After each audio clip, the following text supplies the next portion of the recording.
माझी तर सर्व लाडक्या बहिणींना विनंती राहील की आपण कुठल्याही अफवांना बळी पडू नका.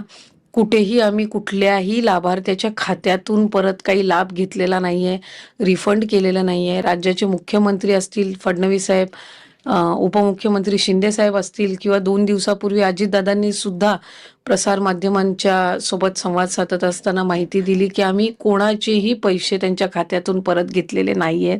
कोणाचेही पैसे परत घेण्याच्या संदर्भातली चर्चाही नाहीये. रूटीन पद्धतीनं लाभ जो आहे तो महिलांपर्यंत पोहोचवण्याचं आम्ही काम करतोय.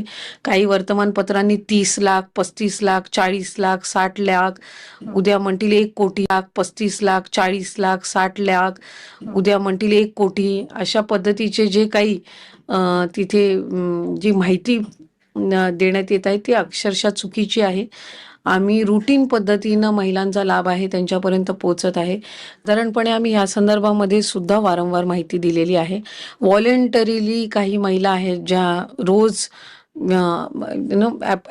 त्यांचे जे काही अर्ज आहेत ते वेगवेगळ्या स्तरावर विभागाकडे प्राप्त होत आहेत. काही खाली ग्राउंड लेवलला जे आहेत अंगणवाडी सेविका असतील त्यांच्याकडे, किंवा खाली तहसील कार्यालयाकडे किंवा विभागाकडे, विभागाच्या जिल्हास्तरीय किंवा तालुकास्तरीय जे अधिकारी आहेत त्यांच्याकडे त्या संदर्भातले जे अर्ज येतात की आम्ही ह्या योजनेसाठी याच्यामुळे आता पात्र नाही आहोत, आम्हाला सरकारी नोकरी लागलेली आहे त्याच्यामुळे आम्ही आता पात्र नाही आहोत, किंवा आम्ही लग्न होऊन दुसऱ्या राज्यामध्ये गेलेलो आहोत त्याच्यामुळे आता पात्र नाही आहोत, किंवा आमचं उत्पन्न आता 2.5 लाखाच्या पुढे गेलेलं आहे म्हणून आम्ही पात्र नाही आहोत, किंवा आम्ही 4 व्हीलर गाडी घेतलेली आहे म्हणून आम्ही पात्र नाही आहोत.